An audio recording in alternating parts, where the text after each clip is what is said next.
resesi, dan negara-negara Asia Tenggara seperti Singapura, Malaysia mengalami kontraksi ekonomi yang cukup dalam, melampaui proyeksi awal para ekonom. Dan kita masuk seperti yang dahulu adalah pandemi sebagai katalisator. Apa yang terjadi adalah ketika pandemi COVID-19 menjadi pemicu utama, ketidakpastian ekonomi global yang belum pernah terjadi dalam beberapa dekade terakhir, rantai pasokan global terganggu, permintaan konsumen anjlok, dan kepercayaan pasar terkikis secara masif di seluruh penjuru. Dampak resesi memang tidak hanya dirasakan oleh negara berkembang, bahkan ekonomi maju pun tak luput dari guncangan struktural yang mendalam. Ini adalah berdasarkan resesi terhadap dampak global. Dan untuk yang terakhir ini, yang 2026 ini hampir dirasakan seluruh dunia, yaitu dengan langkanya barang minyak ataupun gas sih. Hingga banyak perekonomian negara yang langka akan terhadap minyak dunia.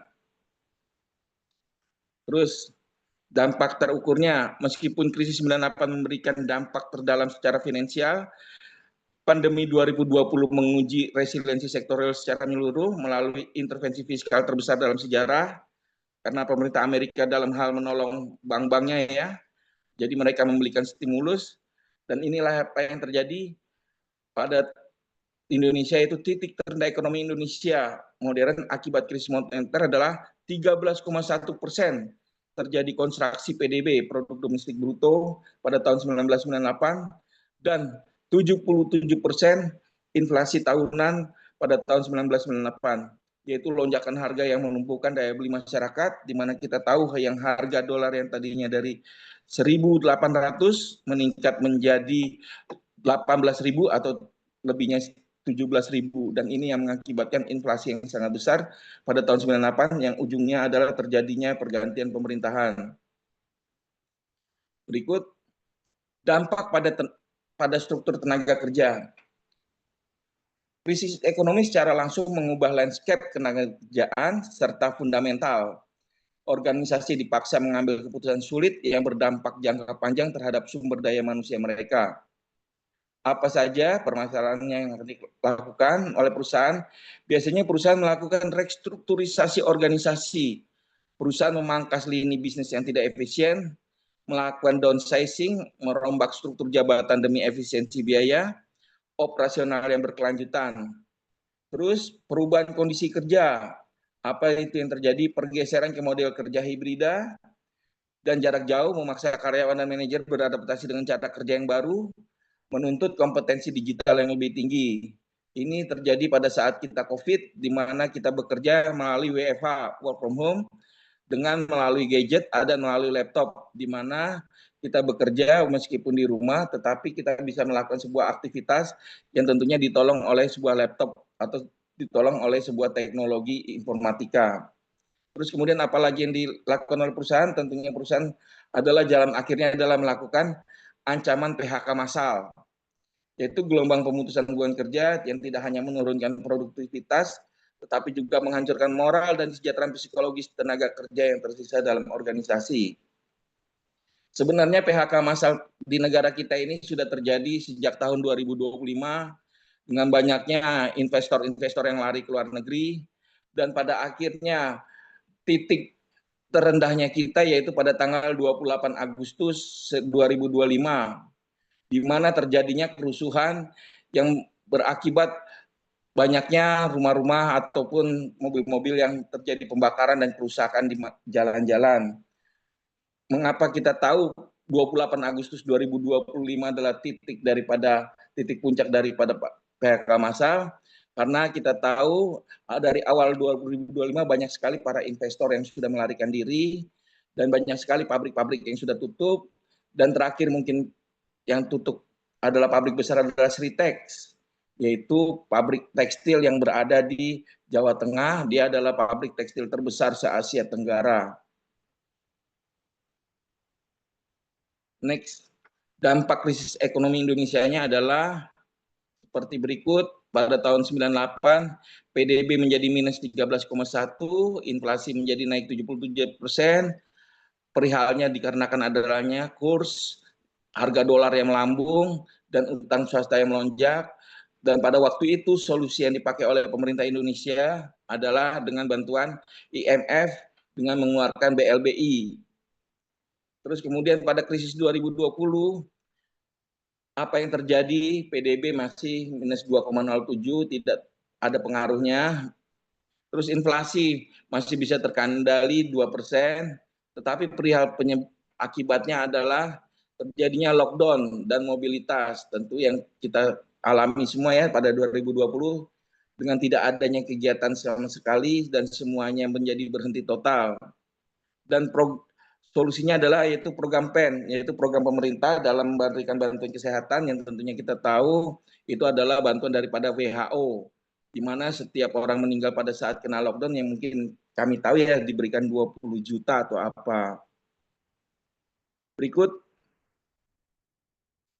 pilar strukturisasi korporat, strategi konferensi yang memastikan keberlangsungan bisnis di masa sulit, yaitu dengan operasional industri. Apa saja yang kita alami di operasional industri?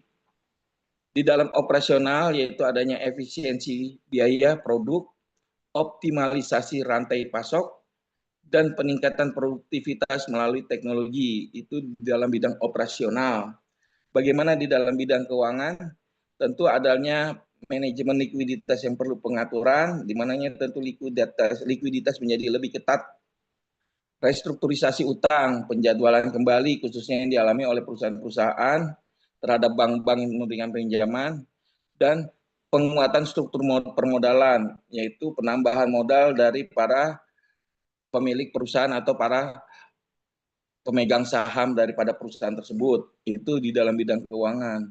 Bagaimana di dalam bidang bisnis digitalnya, yaitu adanya transformasi modal bisnis konvensional ke digital dan fokus pada kompetensi inti perusahaan. Nah, disinilah terjadi transformasi yang sangat baru bagi para pelaku usaha, yaitu melakukan bisnis dengan proses digital. Jadi Bapak Ibu tahu barang siapa perusahaan yang tidak memakai bisnis digital, mungkin dengan sendirinya perusahaan tersebut akan tersyok-syok dan pada akhirnya akan mati dan akan banyak mengalami kerugian apabila perusahaan tersebut tidak bisa beradaptasi dengan bisnis digital. Next. Dan disinilah kami berbicara mengenai human capital management sebagai pilar ketahanan. Di tengah badai krisis organisasi yang menempatkan human capital management sebagai prioritas strategis, terbukti lebih mampu bertahan, beradaptasi, dan bahkan tumbuh melampaui kompetitor mereka. Nah, disinilah kita melihat dari krisis pertama, krisis kedua, krisis ketiga, kebanyakan daripada mereka adalah mereka bisa bertahan dan mereka bisa keluar daripada krisis tersebut tentunya adalah berkat pertolongan daripada para human capitalnya tersebut, para pegawainya yang mereka dijadikan sebagai modal. Next. Kenapa kita menjadikan manusia atau tenaga kerja tersebut sebagai human capital teori? Di sini kita akan melihat fondasi teoritisnya. Berdasarkan teori modal manusia yang dipelopori oleh Gary Becker, Theodore Schultz, dan Adam Smith, inti dari teori ini adalah keyakinan bahwa investasi pada manusia melalui pendidikan, pelatihan, kesehatan secara langsung meningkatkan produktivitas dan pendapatan individu maupun organisasi.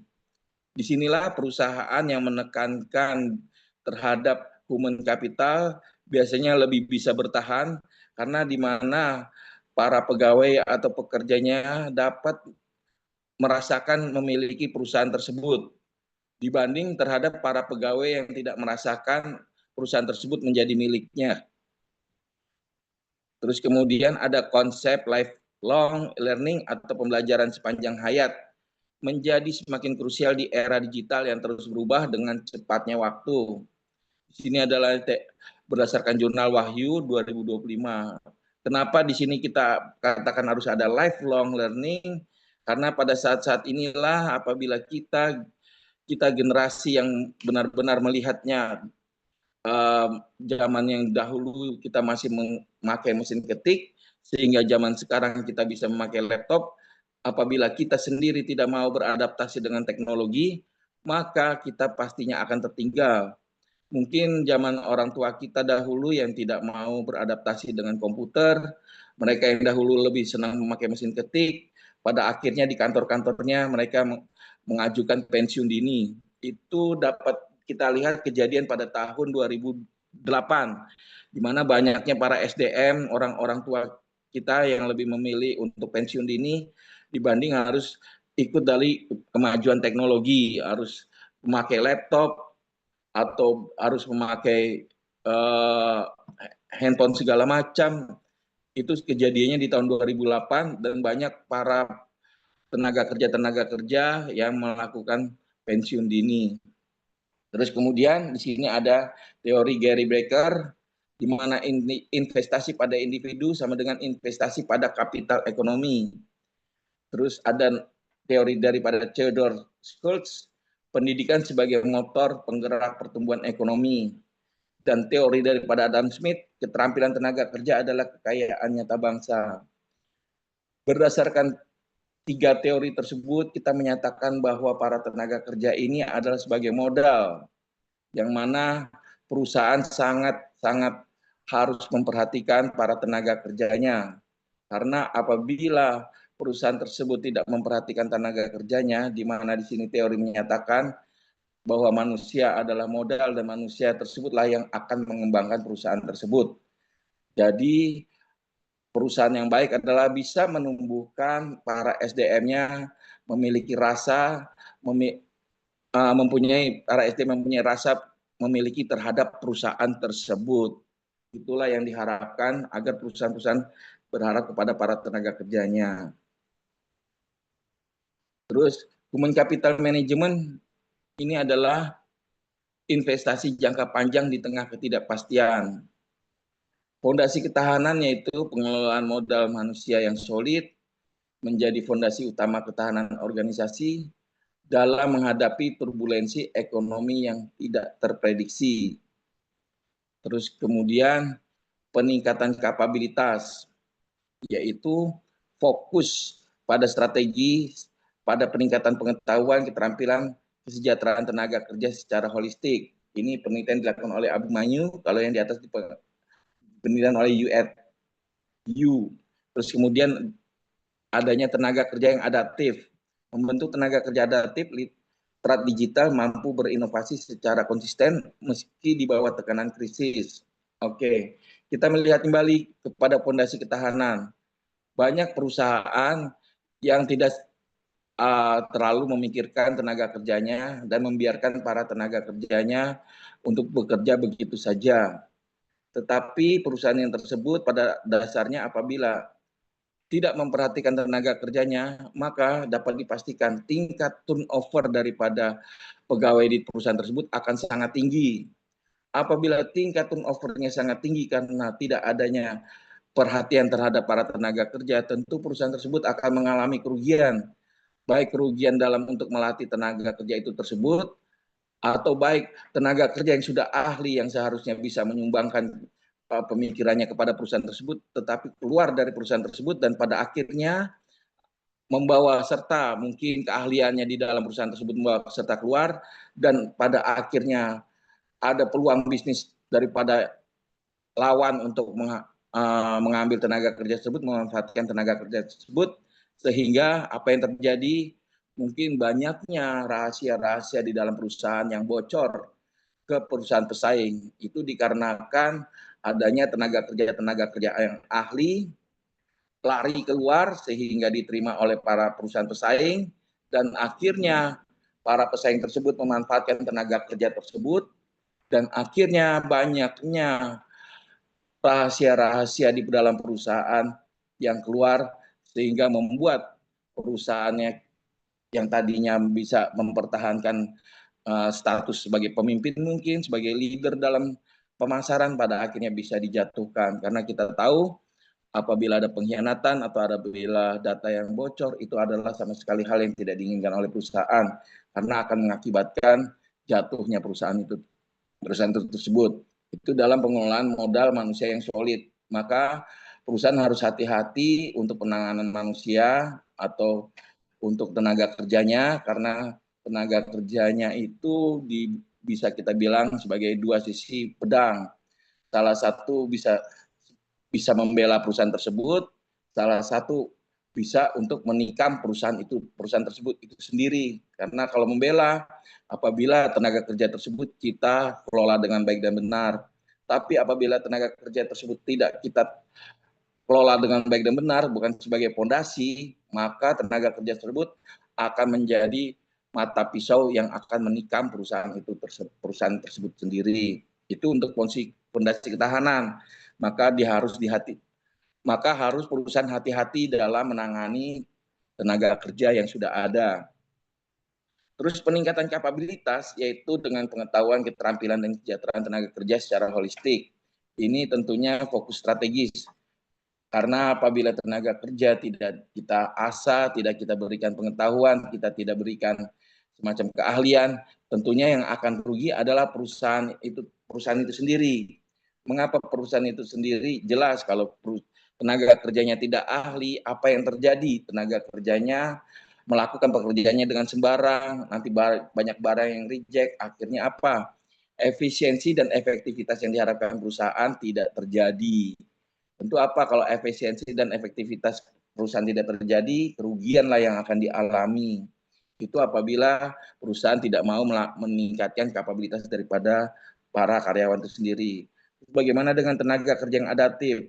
Nah, tenaga kerja yang adaptif di sini adalah karena kita sekarang ini adalah zamannya IT, zaman digital informasi, maka kita diharapkan agar para pekerja dapat memiliki motivasi untuk melakukan sebuah inovasi.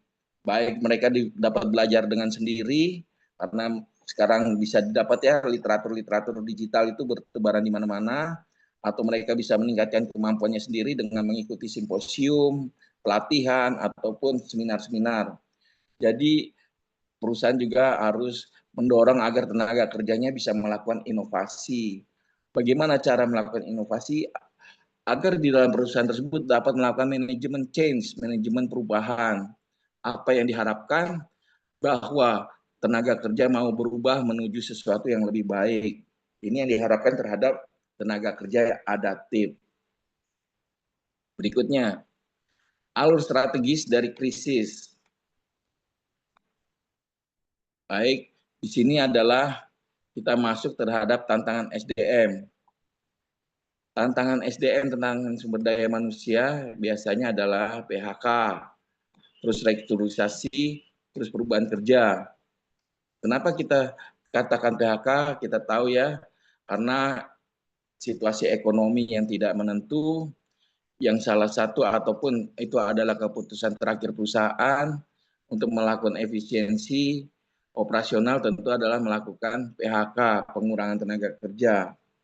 Terus apalagi restrukturisasi, yaitu mengembalikan hal-hal yang tidak perlu atau melakukan downsizing, perampingan, ataupun ya segala macam perusahaan tersebut yang tidak berguna sudah pada mulai dibuang karena itu pun juga gunanya untuk efisiensi. Terus tantangan SDM perubahan kerja seperti tadi ya, perubahan kerja yang mana dulu kita bisa bekerja dari jam 7 sampai jam 5, tetapi karena adanya kita bisa bekerja work from home, ini pun pada akhirnya terjadi. Tentu karena kita juga zaman sekarang adalah zaman digital. Dan juga work from home ini atau work from anywhere ya mungkin ya, itu sudah diterapkan oleh pemerintah. Di mana para PNS kita sudah diberikan 6 hari kerja di kantor dan 1 hari kerja berdasarkan work from home. Untuk harinya ada yang katakan hari Jumat, ada yang dikatakan pada tengah minggu. Ini untuk perubahan kerja. Perubahan kerja kalau di PNS itu adalah tugas daripada pemerintah, tetapi perubahan kerja kalau di pabrik-pabrik ataupun di perusahaan industri itu adalah tergantung daripada para pelaku industri itu sendiri. Karena dikarenakan apa?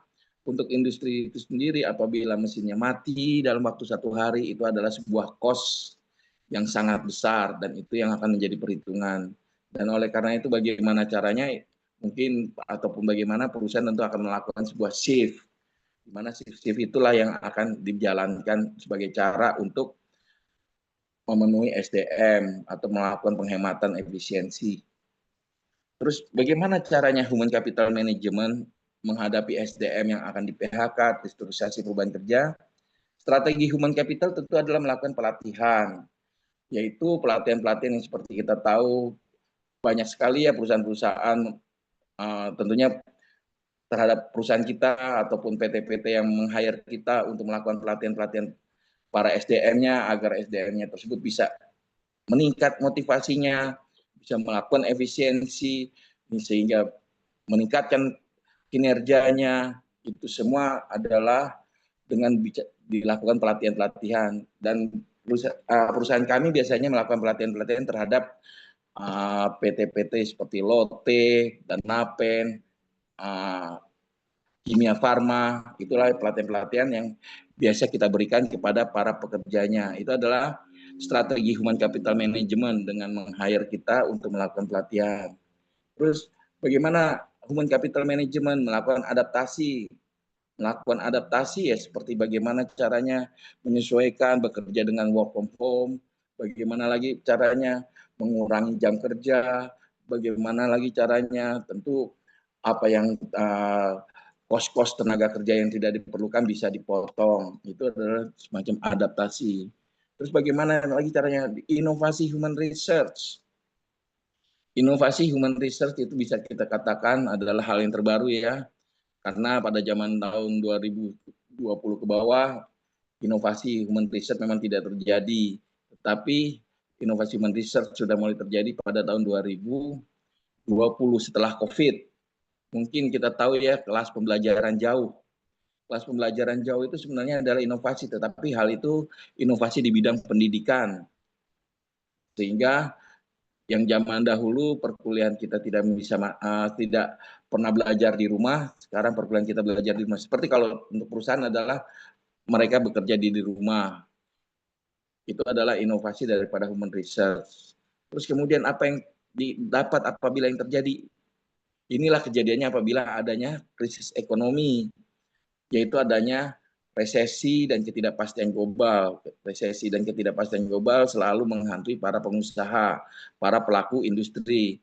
Resesi yang terjadi sekarang ini kita tahu itu adalah akibat daripada perang di Teluk antara Amerika dan Iran, yang pada akibatnya krisis daripada minyak dunia, yang mana akhirnya minyak dunia kita harganya sangat tinggi, dan ujung-ujungnya adalah hampir seluruh negara di dunia kini mengalami krisis BBM, krisis minyak, krisis energi. Dan kita tahu ya, negara krisis energi banyak seperti Filipina juga sudah tenaga kerja atau para pegawainya sudah beralih untuk naik sepeda.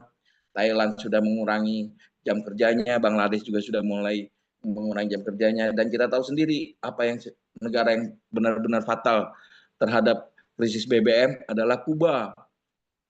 Mengapa Kuba fatal dan krisis BBM? Karena Kuba diblokade oleh Amerika sehingga tidak ada BBM atau minyak yang masuk sama sekali ke Kuba. Hal ini yang membuat Kuba krisis terhadap energi. Dan apa yang terjadi, Kuba setiap malam benar-benar menjadi gelap.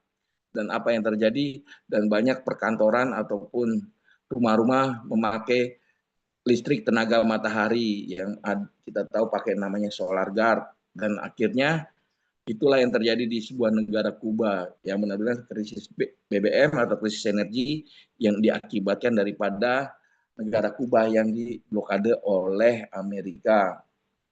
Terus bagaimana dengan ketahanan dan pertumbuhan organisasi akan pulih dan berkembang?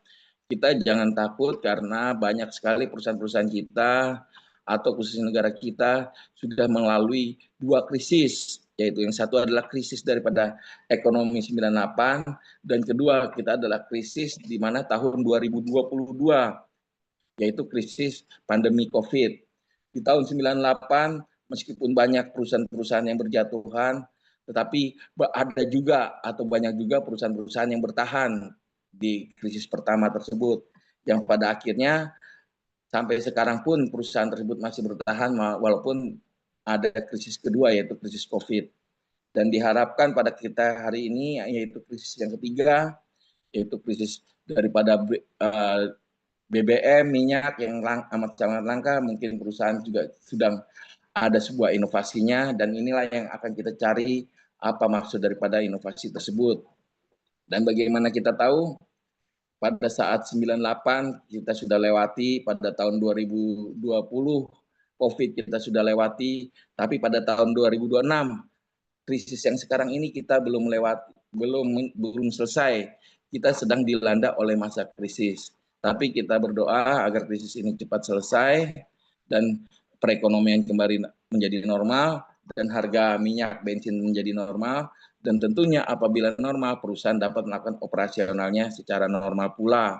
Tapi apabila krisis kita nanti akan meningkat, yang dinyatakan nanti dolar akan menjadi 20.000 dan nanti harga saham akan di-reset menjadi nol, atau nanti akan kita muncul, dan semoga saja ya Bapak Ibu, kita tidak berharap adanya hashtag-hashtag yang menyatakan Indonesia riset menjadi nol. Karena apabila negara kita ada muncul riset negara kita menjadi nol, maka kita tahu yang harga saham BCA 8.000 mungkin nanti apabila ada muncul hashtag riset menjadi nol, harga saham BCA menjadi Rp400.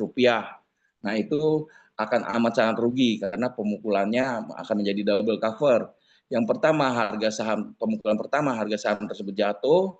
Yang kedua, yaitu harga rupiahnya yang jatuh. Akhirnya perusahaan nanti banyak saham-saham yang jatuh apabila Indonesia di-reset menjadi nol. Itu yang kita harapkan jangan terjadi, dan perusahaan-perusahaan pasti banyak juga yang bertumbangan. Next. Strategi bertahan dan beradaptasi. Survival bukan berarti pasif, menunggu badai berlalu. Organisasi yang tangguh secara aktif merancang strategi untuk mempertahankan kapabilitas SDM-nya, menjaga motivasi tim, mempersiapkan diri untuk bangkit lebih kuat ketika kondisi membaik. Kita bisa lihat ya, Ciputra yang dahulu pada tahun 98 ya, hancur-hancuran, sehingga dia menjual proyeknya yang ada di Pantai Indah Kapuk, dan kita lihat sekarang Ciputra yang 98 2020 juga mengalami krisis juga, tapi akhirnya di 2026 Ciputra bisa berdiri dengan baik dan masih tetap pada bidangnya, yaitu bidang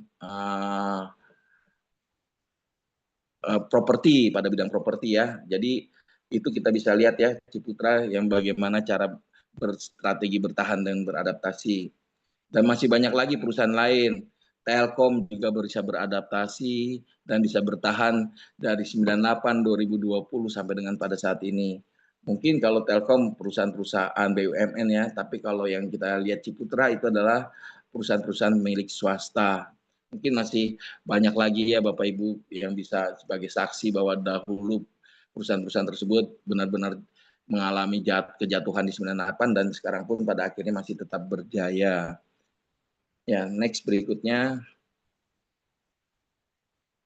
Kesiapsiagaan menghadapi resesi. Pengelolaan human capital yang proaktif merupakan keharusan, bukan pilihan ketika krisis melanda. Strategi adaptif dan fleksibel menjadi kompas organisasi dalam menavigasi ketidakpastian. Ini berdasarkan jurnal Utari.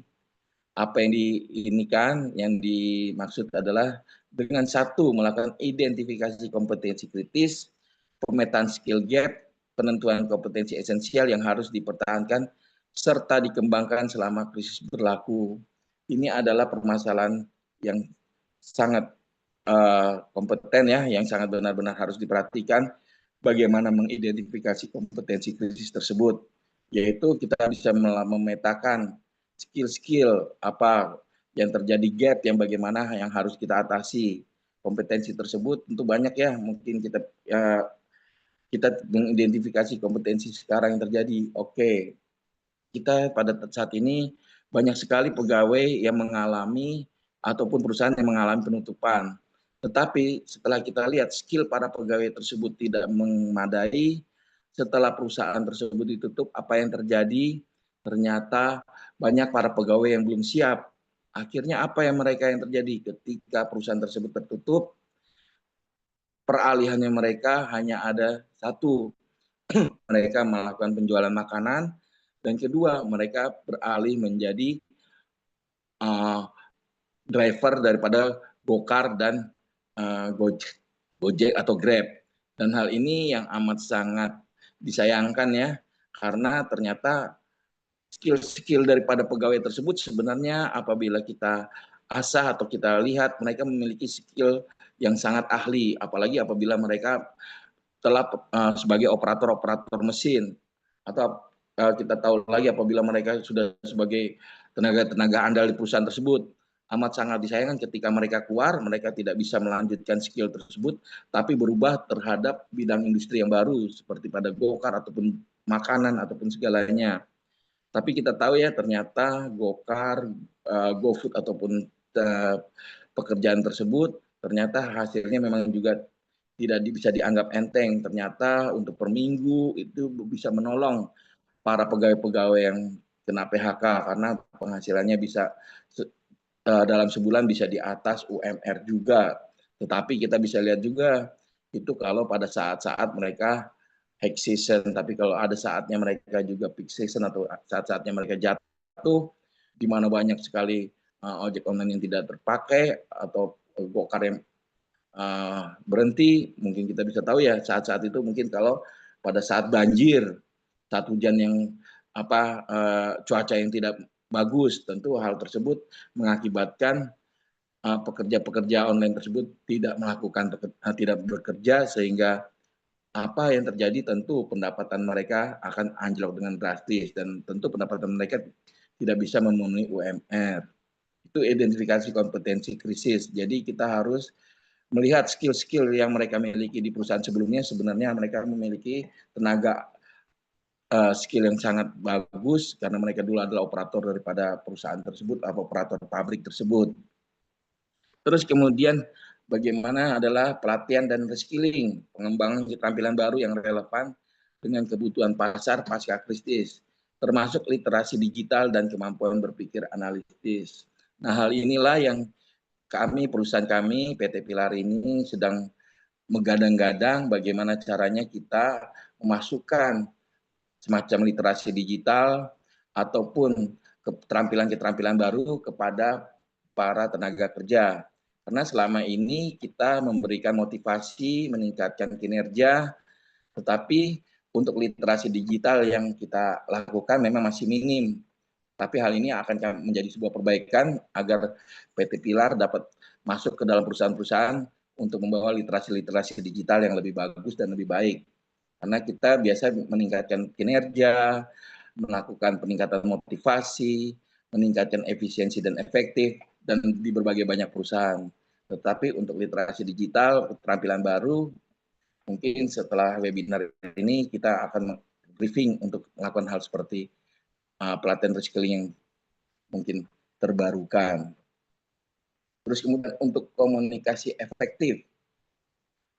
Untuk komunikasi efektif, membangun saluran komunikasi yang transparan antara pimpinan dan karyawan untuk menjaga kepercayaan dan mengurangi kecemasan organisasi. Nah, inilah yang sebenarnya banyak kita hadapi pada waktu kita menjadi konsultan. Karena apa? Ternyata komunikasi antar bawahan dan atasan tidak terjalin dengan baik, sehingga efisiensi dan efektivitas tidak terjadi.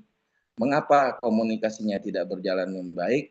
Inilah karena bisa jadi para tenaga kerja atau human resources tersebut biasanya adalah mereka minim. Mereka adalah biasanya lulusan SMA, bukan lulusan S1. Kenapa? Kalau lulusan SMA mereka bisa minim dalam berkomunikasi, jelas mereka tidak mempelajari manajemen seperti orang-orang yang mempelajari manajemen S1. Jadi apa yang terjadi?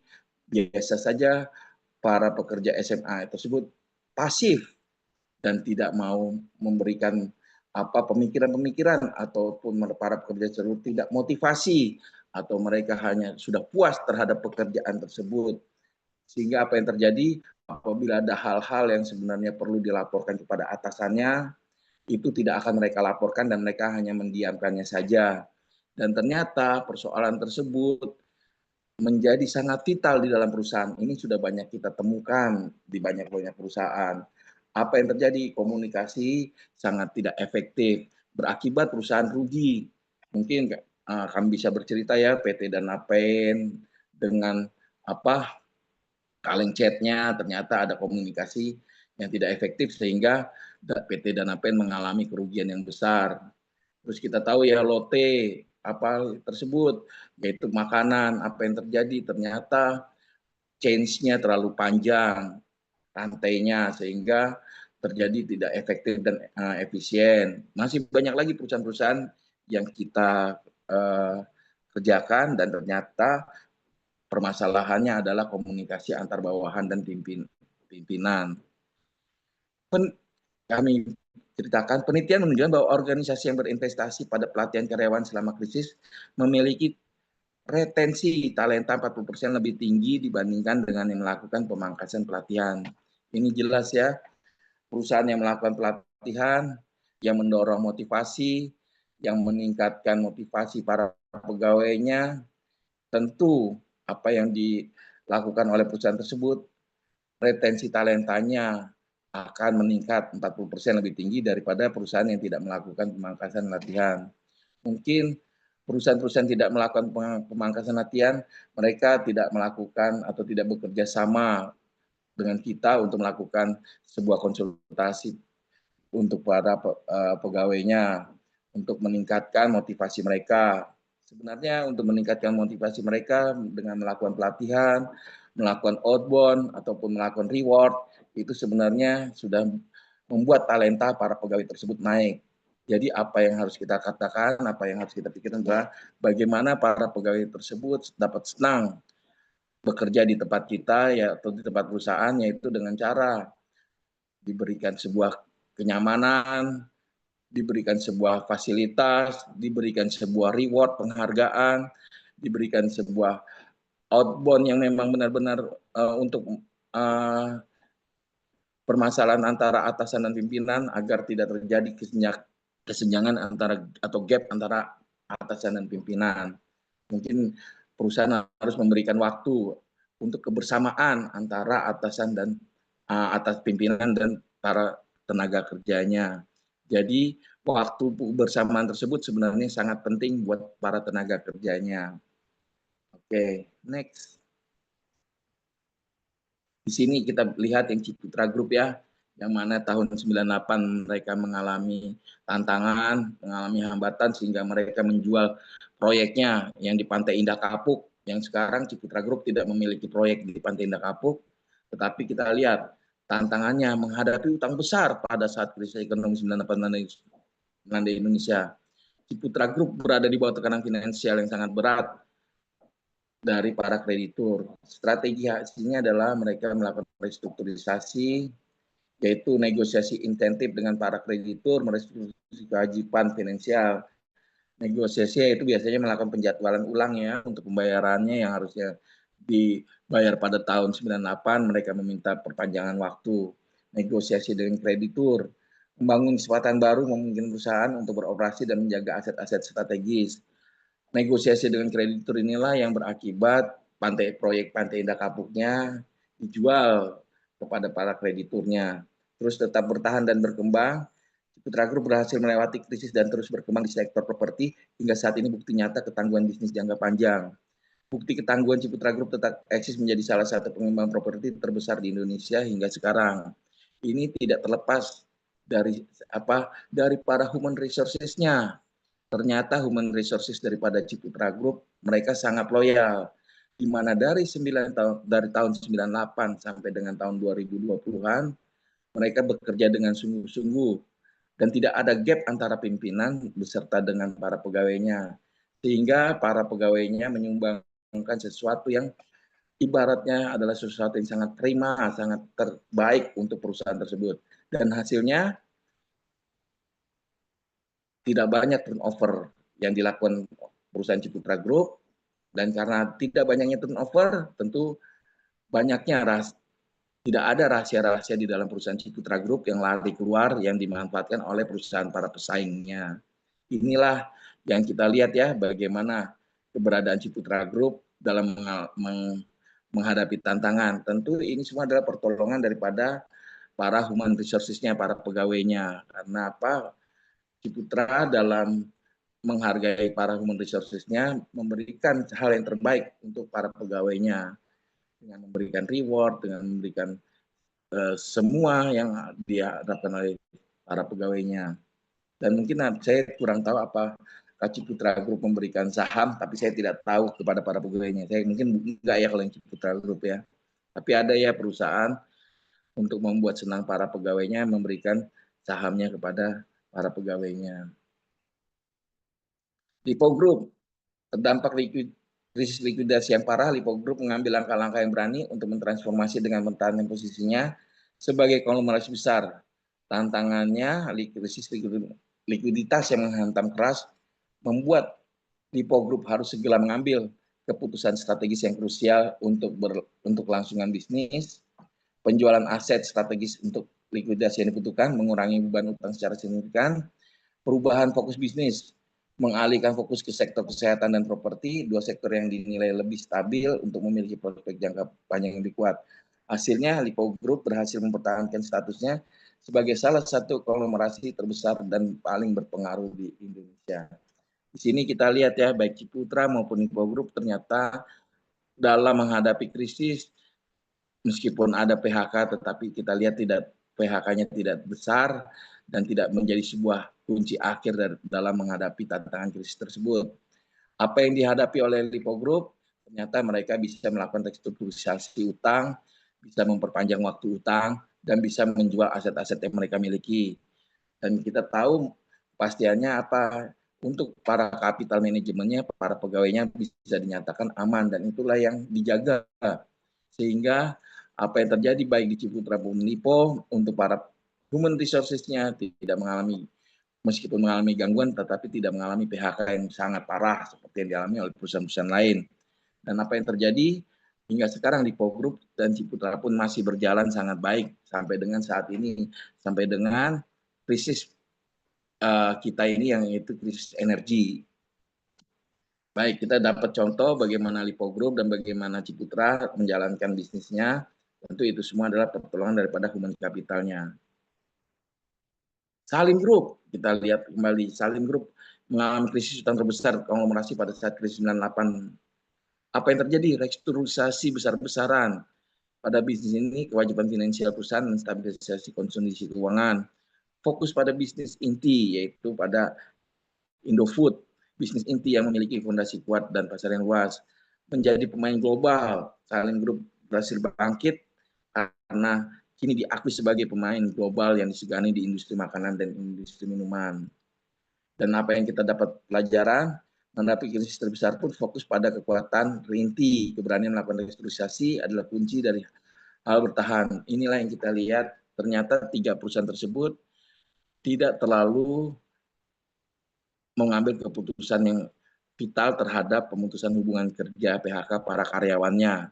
Tetapi 3 perusahaan tersebut melakukan restrukturisasi dan menjual aset-asetnya dalam menghadapi utang atau dalam menghadapi krisis ekonomi. Dan kita tidak tahu, untuk sekarang mungkin Indofood sudah mulai melakukan pemutusan hubungan kerja ya, PHK, karena kita tahu untuk krisis terakhir sekarang ini berbeda daripada krisis yang dahulu. Krisis yang dahulu memang mereka terjerat oleh utang dan perlu restrukturisasi, tapi krisis yang sekarang mereka terjerat banyak harga-harga karena dikarenakan harga energi yang meningkat sangat tinggi. Tentu kita tahu biaya operasional akan terjadi dan kita tahu hal tersebut akan berpengaruh kepada para tenaga kerjanya. Tapi untuk hal ini Ciputra, Lipo, Salim sampai dengan waktu-waktu ini untuk PHK masih belum terdengar begitu signifikan. Meskipun kita tahu ya ada ya pegawai-pegawai dari Indofood yang di PHK, kita juga sempat dengar, tapi kita tidak, hal tersebut tidak menjadi signifikan di dalam berita human resources. Berikut, kita tumbuh melalui inovasi human capital. Fase pertumbuhan bukan hanya soal pemulihan, ini tentang transformasi organisasi yang berhasil menjadikan krisis sebagai katalis untuk melompat dari level berikutnya. Jadi kita tahu kita ini sedang mengalami masa krisis. Apabila kita tidak melakukan inovasi human capital, maka apa yang akan terjadi, perusahaan kita tentunya akan mengalami penurunan kinerja. Mengapa mengalami penurunan kinerja? Karena human capitalnya tidak dipelihara dengan baik. Sehingga human capital yang tidak dipelihara baik, maka akan meningkatkan turnover-nya. Apabila turnover-nya tinggi, apa yang terjadi? Mereka akan menjadi para pegawai di tempat para pesaing perusahaan tersebut. Dan apabila mereka sudah menjadi para pegawai di tempat para pesaing, tentunya banyak sekali informasi-informasi daripada perusahaan kita, rahasia-rahasia perusahaan yang menjadi bocor dan menjadi sebuah berita yang akhirnya akan membuat kerugian perusahaan yang ditinggal oleh para pegawainya tersebut. Next, dari krisis untuk menjadi peluang, investasi pada modal manusia. Jadi kita di sini menitik beratkan pada modal manusia dan menitik beratkan agar perusahaan melakukan investasi, yaitu konsisten mampu mengubah tekanan krisis menjadi bahan bakar pertumbuhan. Bagaimana dengan caranya? Yaitu inovasi berbasis manusia. Investasi pada modal manusia menciptakan Izin tenaga Pak kerja. Bayu, mohon maaf Ya, Pak Dokter Bayu, waktunya 5 ya. menit lagi Pak Dokter. Oh, oke. Karena sudah ada banyak pertanyaan nih seru dari rekan-rekan yang lainnya untuk Oke. barangkali nanti untuk dijawab sama Pak Dokter. Ya, monggo Pak. Ya, siap. Berarti kita dalam krisis ini menjadi peluang, yaitu dengan melakukan inovasi, kepemimpinan, terus human capital management yang menjadi strategi inti. Inovasi yang berbasis manusia ini yang dilakukan oleh Google. Perusahaan-perusahaan terkemuka Google budaya kerja, yaitu 20% time policy, fokus pada kreatif, terus kreativitas sebagai budaya, inovasi, program sesaat, terus agility problem solving, terus SDM yang gesit, terus kesejahteraan karyawan. Ini dilakukan oleh Google dan oleh Gojek. Kalau Gojek melakukan inovasi layanan yang lahir dari kebutuhan nyata, terus SDM didorong untuk bersifat agile, mampu memecahkan masalah secara cepat dan adaptif. Inilah yang dilakukan inovasi berbasis manusia yang dilakukan oleh Google dan Gojek. Terus kemudian apa lagi? Kepemimpinan yang adaptif ini juga dilakukan oleh Microsoft dan Unilever, yaitu transformasi di bawah Satya Nadella, yaitu memimpin transformasi besar-besar mengubah Microsoft dari perusahaan yang stagnan menjadi salah satu paling inovatif di dunia. Kalau Unilever bagaimana membuktikan bahwa kepemimpinan yang baik mampu mengembangkan profitabilitas dengan tanggung jawab, yaitu bagaimana responsif terhadap perubahan pasar global yang dinamis, fokus pada sustainable dan people development sebagai pilar utama. Ini adalah perusahaan-perusahaan yang menitik beratkan human capital management. Dengan cara satu, visi yang jelas, pemimpin adaptif mampu merumuskan visi yang menginspirasi dan menggerakkan seluruh organisasi melalui tujuan bersama. Budaya kolaboratif, yaitu kolaboratif antara lintas fungsi hierarki.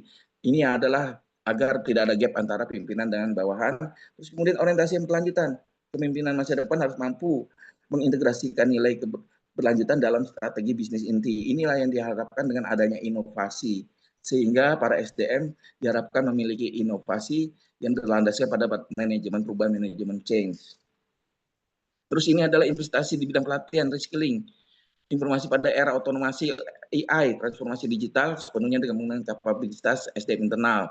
Ini dilakukan juga oleh Telkom Indonesia dengan melakukan penguatan talent digital melalui corporate university. Dia bekerja sama dengan universitas-universitas. Terus kemudian human capital management dijadikan bagian integral dengan strategi bisnis. Di sinilah Telkom menitik beratkan kepada human capital management karena hanya sedikit perusahaan yang menitik beratkan pada human capital management. Awalnya bagaimana caranya? Identifikasi talent, terus reskilling upskilling, yaitu program pelatihan intensif membekali karyawan, terus transformasi berbasis SDM yang terampil dan adaptif menjadi motor penggerak transformasi digital organisasi secara menyeluruh. Nah, kemudian ini adalah daftar pustakanya. Ya, baik, terima kasih. Demikian presentasi dari saya. Waktu dan tempat kami serahkan kepada Bapak Dr. Ervin. Ya, terima kasih Pak Dr. Bayu. Wah, luar biasa sekali nih. Boleh kita kasih jempol atau tepuk tangan yang meriah ya untuk Pak Bayu. Terlalu ini Pak Dokter. Oke, thank you very much Pak Bayu.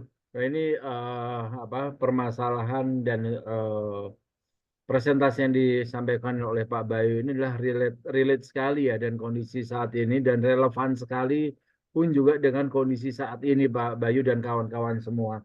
Dan ini juga menjadi kecemasan dan juga menjadi pikiran bagi kita semua bagaimana kita bisa melewati tantangan yang lagi dihadapi, ya penuh dengan perubahan, penuh dengan macam-macam, termasuk sekarang AI dan lain sebagainya.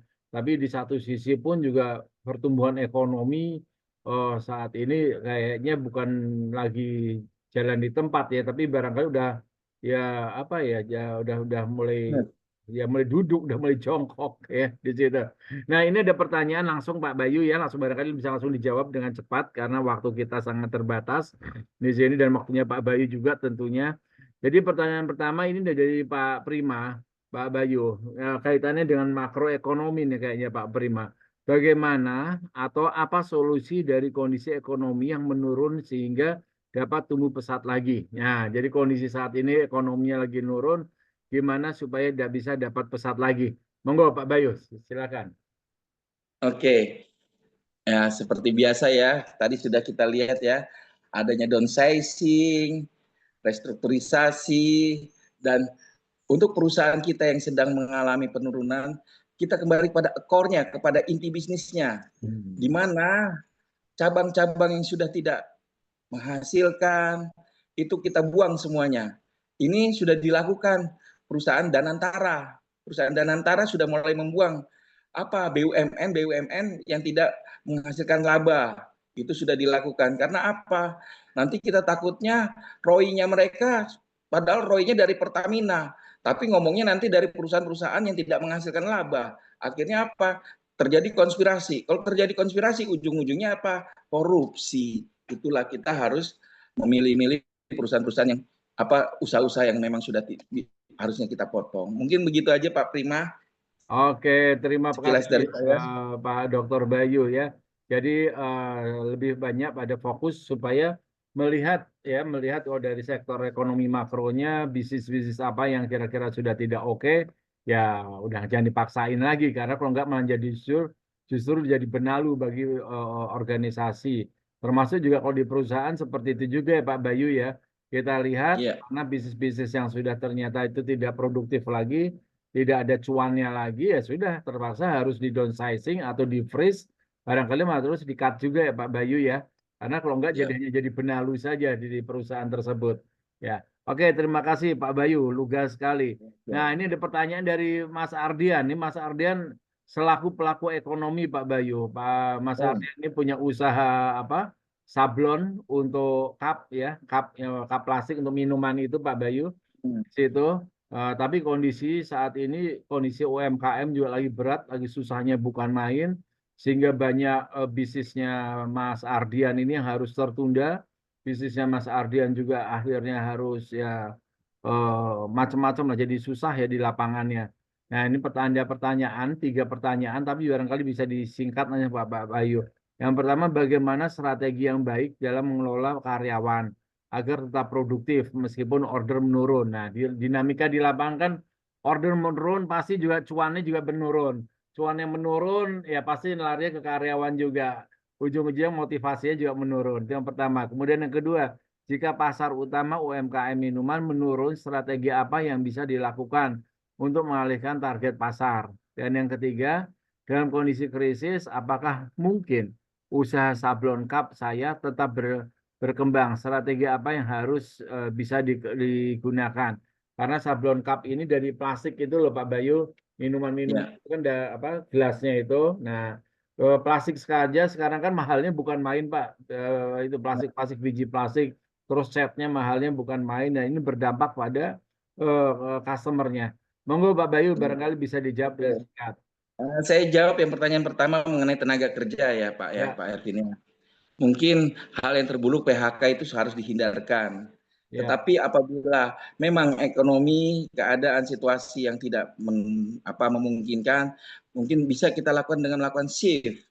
Mungkin pekerjanya kerja 2 hari atau 3 hari libur, 2 hari masuk, 3 hari libur, 2 hari masuk. Dengan cara melakukan shift seperti itu, tentu SDM kita masih bisa bertahan dan tentu tenaga kerja kita, para pegawai kita akan sadar akan hal ini apabila ada pengurangan shift dibandingkan kalau mereka harus di PHK. Mungkin ya. masukan saya dengan melakukan shift-shiftan seperti itu, Pak. Jadi shift-shiftan ya Pak ya. Oke, Ya, yang itu kedua cukup baik bagaimana Pak? dibandingkan Yang kedua Pak Bayu? Bagaimana? Ya, untuk pertanyaan yang kedua, Oh, pasar menurun, strategi apa yang minta diulang dilakukan? pertanyaan keduanya, minta diulang. Jika pasar UMKM menurun, strategi apa yang bisa dilakukan untuk mengalihkan target pasar? Oke, pasar menurun.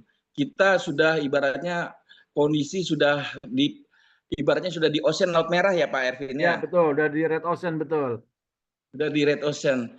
Ya, salah satu cara bagaimana kita tentu harus mencari yang blue ocean Pak Ervin. Yes. Nah, kalau kita mencari blue ocean, apa ini produksi Pak itu tadi sablon ya? Sablon apa tadi? Ya, sablon cup kayak gelas itu Pak Bayu. Sablon Gelas plastik gelas. itu di sablon, di situ ada tulisan-tulisannya.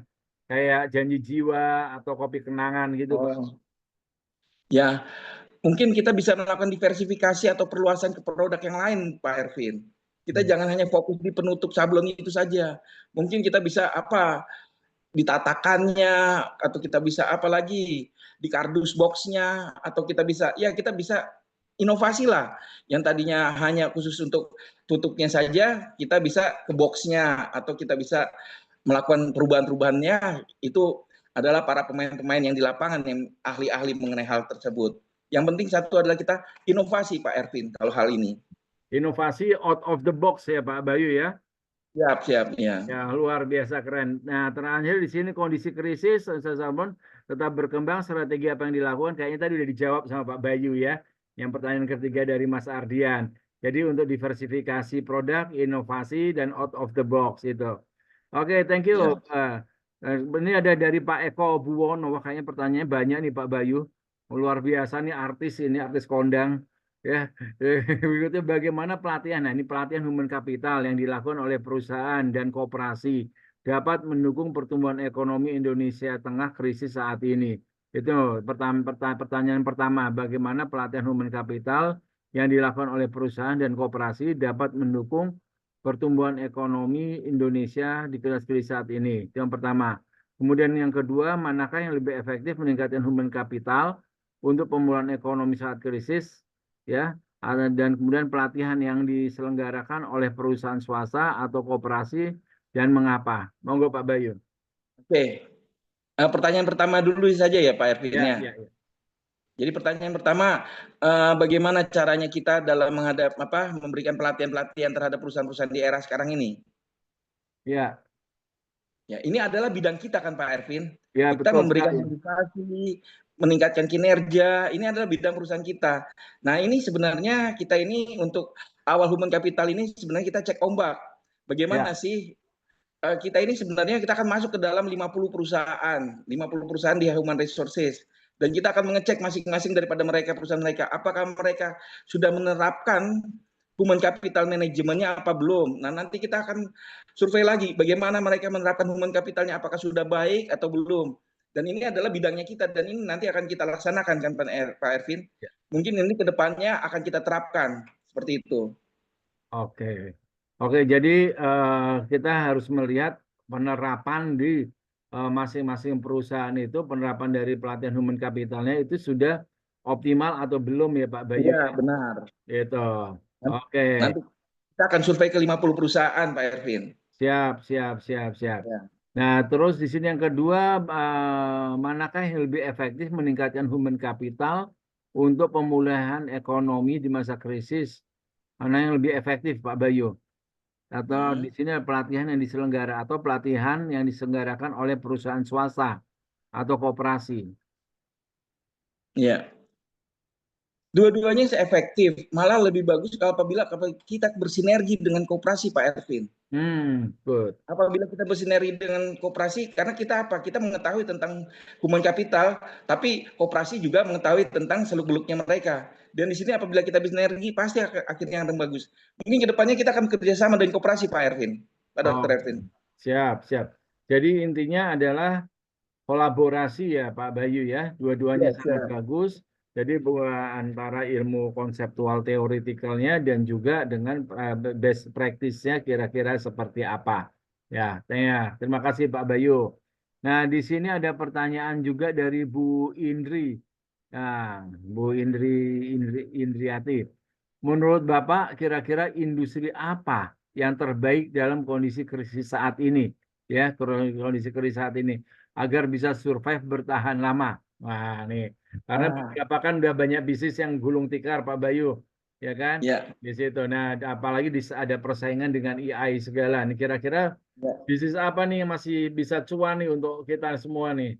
Monggo, Pak. Saya hanya bisa memberikan kuncinya, Pak Ervin. Ya, Bisnis apa yang bisa cuan?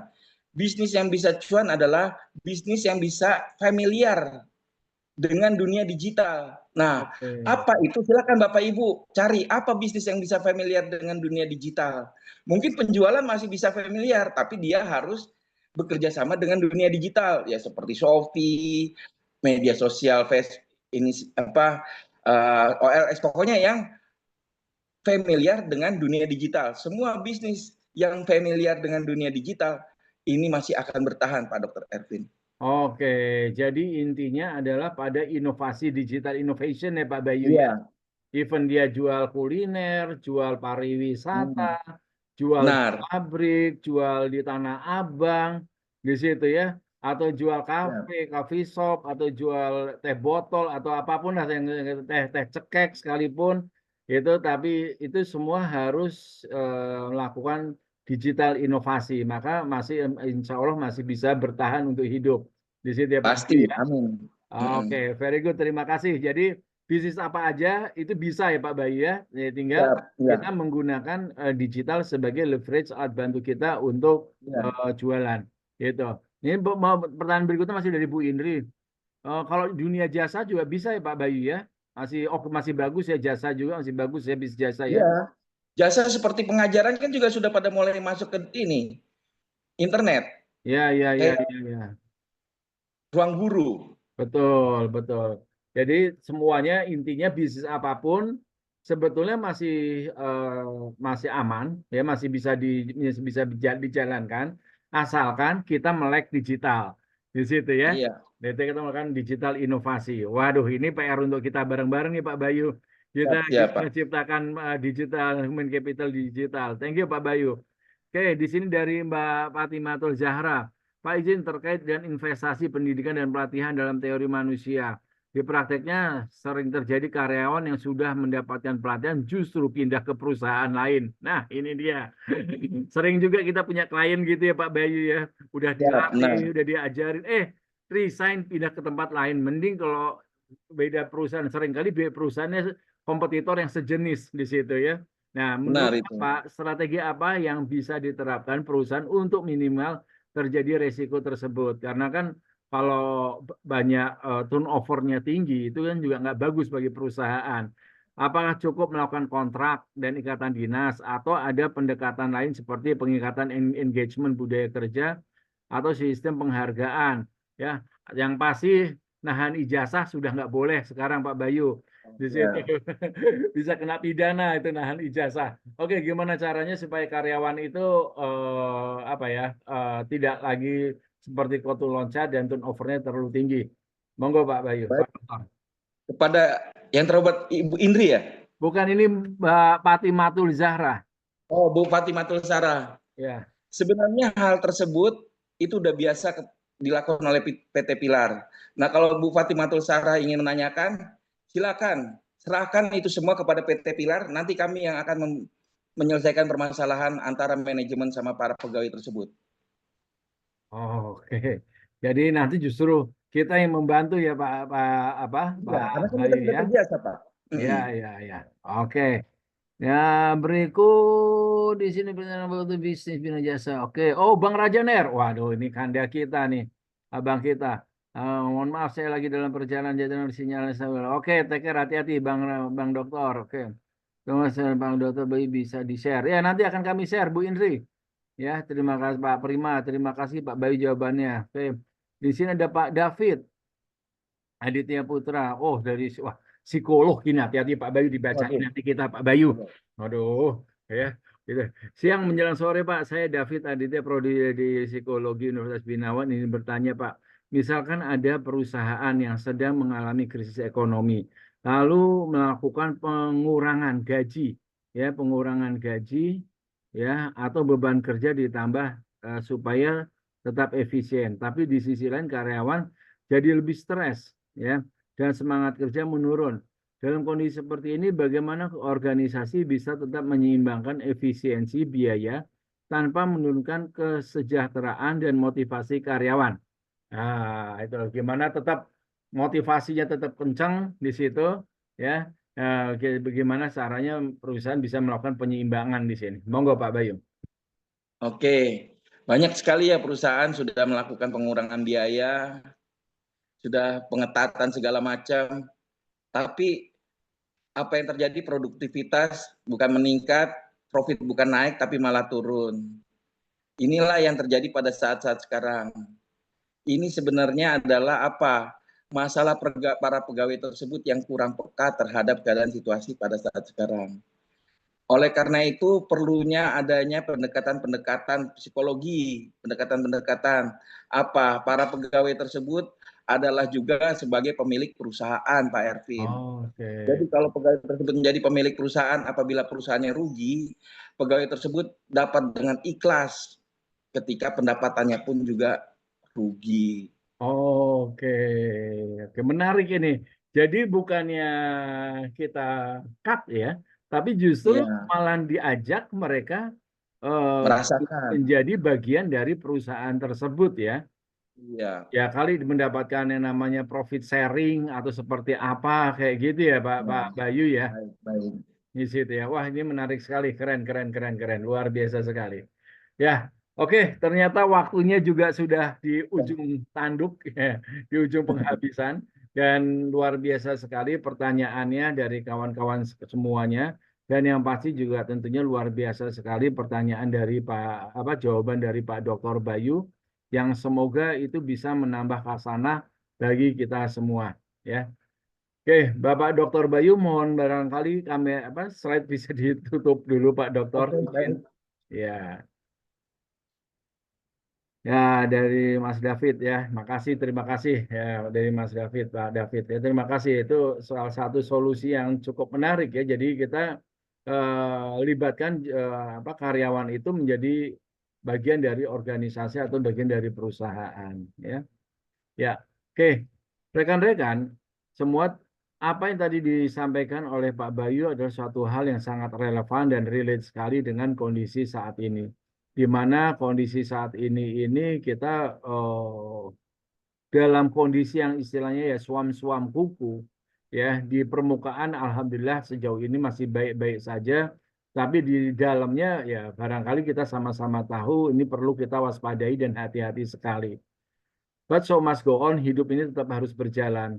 Kita nggak bisa mengeluh dengan kondisi dan realita yang terjadi saat ini.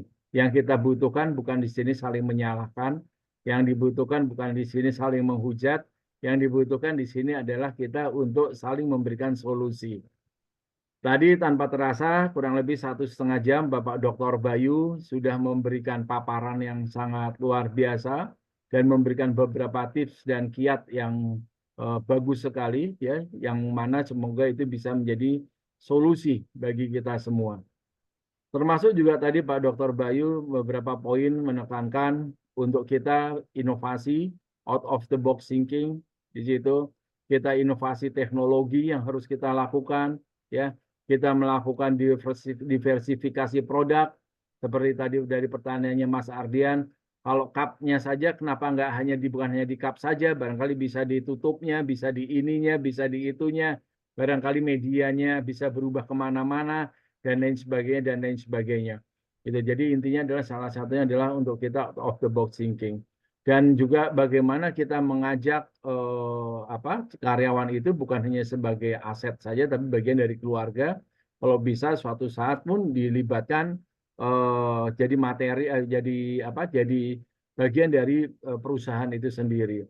Dan yang menarik juga yang tadi disampaikan oleh Pak Dr. Bayu dari pertanyaan ini dari Bu Indri, ya. Bagaimana untuk bisnis apa sih yang bagus untuk ke depan? Nah, pasti orang-orang banyak yang pengen tahu bisnis apa yang bagus ke depan. Pak Bayu dengan bijak mengatakan tidak ada bisnis yang tidak bagus, semua bisnis itu bagus sekali. Ya, hanya saja perlu semua itu dikaitkan dengan digitalisasi. Karena kita saat ini sudah dimasuk di era digital Dan tentunya kita harus menggunakan digitalisasi sebagai bagian dari aktivitas bisnis kita. Jadi mau bisnis kuliner monggo, bisnis jasa monggo, bisnis pabrikan monggo, bisnis rumah sakit ya monggo, bisnis bidan ya monggo, ya konten kreator monggo, yang pasti semuanya harus dikaitkan dengan digital, termasuk pendidikan juga ya Pak Bayu ya. Itu ya. Siap. Sekarang ini dengan digital. Jadi kurang lebih seperti itu rekan-rekan semua. Kondisi memang Indonesia saat ini sedang tidak seru lagi, tidak seru. Tapi bukan berarti yang tadi kami sampaikan kita saling menghujat, kita saling menyalahkan. Ya justru kita di sini adalah harus mencari solusi. Keberadaan kita berperan sebagai problem solver, bukan sebagai troublemaker di situ. Teman-teman semua, tidak terasa waktunya sudah benar-benar habis di jam 2.30 dan alhamdulillah kita sudah membersamai di akhir minggu ini ya. Sekali lagi tentunya kami mengucapkan terima kasih yang tidak terhingga kepada Bapak Dr. Bayu ya, Michael Bayu Dirgantara. Bolehlah kiranya kita open kamera. Nah. Halo Pak Dr. Erwin. Masih di mute. Sorry. Jaringannya kepental. Aduh, ini benar-benar ini ya, udah jam 2.30 langsung ditendang saya. Oke, sebelum saya ditendang lagi, rekan-rekan semua, terima kasih sudah hadir pada waktu dan kesempatan ini. Tolong yuk kita foto bersama dengan Pak Dr. Bayu yang luar biasa sekali, yang sudah meluangkan waktunya ya untuk hadir bersama dengan kita. Di sini terima kasih pada Pak Dr. Widodo, Pak Dr. Rajaner, ya terima kasih juga pada Mas Arief, terima kasih pada Pak Dr. Halim. Pak Dr. Eka, terima kasih. Ya, Pak Dr. Eko Wibowo, terima kasih. Mas Ardian, Pak Hendradi, Pak Prima, semua tolong berkenan untuk menyalakan kamera. Ya, nanti Mas Ardian minta untuk tolong difoto bersama-sama. Terima kasih Mas David. Oh, ini Mas David yang tadi bertanya. Wah, luar biasa, keren Mas David. Ya, keren pertanyaannya. Oh, ini kan Bu Indri. Terima kasih Bu Indri. Ya, sudah hadir juga Mas Arief. Terima kasih. Ya, oke Mas Ardian. Udah bisa kita berfoto? Oke, buat teman-teman semua, harap bisa buka kameranya, kita mau foto. Oh ya, boleh sambil tangannya kayaknya seperti kayak gini. Ini sebagai lambang C ya, atau cakra kusuma. Nah, ya. Ya, tangannya barangkali teman-teman kita bisa seperti ini. Ya, oke Mas Ardian siap? Oke, siap semuanya. 1, 2, 3. Oke, slide kedua. Slide kedua. 1, 2, 3. Oke. Slide ketiga. 1, 2, 3. Oke, Pak Dr. Erwin. Oke, terima kasih Mas Ardian. Terima kasih Bapak dan Ibu semua. Terima kasih Bapak Dr. Bayu sebagai narasumber yang luar biasa dalam kesempatan sore hari ini. Terima kasih Bapak dan Ibu semua yang sudah hadir dalam kesempatan hari ini. Sehat-sehat ya untuk kita semua. Semangat semua untuk kita. Semoga kita bisa berjumpa di lain waktu dan lain kesempatan. Selamat sore Bapak dan Ibu. Senang bersama dengan Anda semua. Sampai ketemu di lain waktu. Wabillahi taufik wal hidayah. Wassalamualaikum warahmatullahi wabarakatuh. Terima kasih. Waalaikumsalam warahmatullahi wabarakatuh. Terima kasih semuanya. Dr. Bayu. Terima kasih Pak Dr. Bayu. Masih Pak Dr.